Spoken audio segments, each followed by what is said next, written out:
Assalamualaikum warahmatullahi wabarakatuh. Perkenalkan, nama saya Dayu Pratiwi Putriyardana dari kelas B11 Prodi PGSD.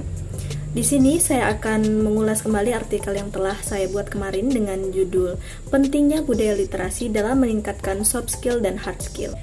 Membaca merupakan proses memberikan arti kepada dunia. Dengan demikian, masyarakat yang gemar membaca akan melahirkan generasi yang belajar.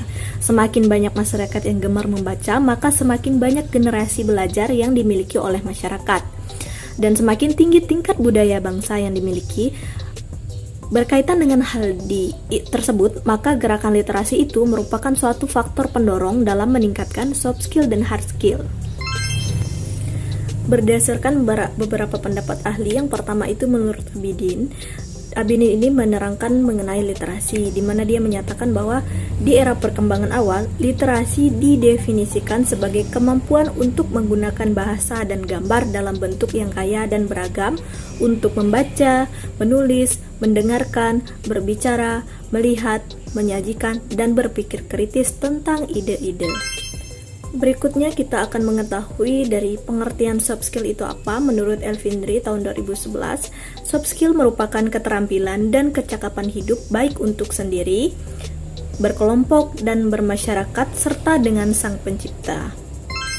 Yang berikutnya itu tentang hard skill yang disampaikan oleh Hidayati.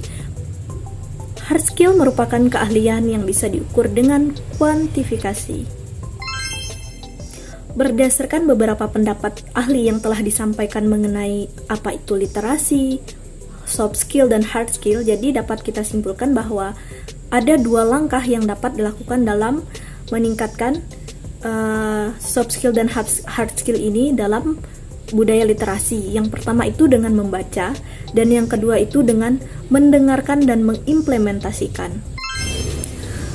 Baiklah, dengan yang pertama tadi kita telah sampaikan bahwa langkah pertama itu dengan membaca. Nah, dengan membaca, kita dapat mengetahui tingkatan atau level yang ada di setiap bidang dengan suatu sistem kualifikasi. Sebagai contoh, dalam dunia pekerjaan, setiap posisi akan disesuaikan dengan pengalaman dan surat tanda hasil belajar atau yang sering kita kenal dengan ijazah. Yang berikutnya adalah yang kedua, mendengarkan dan mengimplementasikan berbagai informasi. Dengan begitu, kita dapat mengasah soft skill dan hard skill yang dimiliki dengan mudah sehingga kita dapat menjadikan hal tersebut menjadi suatu keahlian. Sebagai contoh, ketika kita mendapat informasi dari laman kedokteran bahwa membaca di waktu subuh dapat meningkatkan kualitas otak. Berikutnya diterapkanlah pola atau gaya belajar yang seperti itu di waktu subuh sehingga membuahkan hasil. Kemudian kita dapat menguasai semua materi yang dipelajari.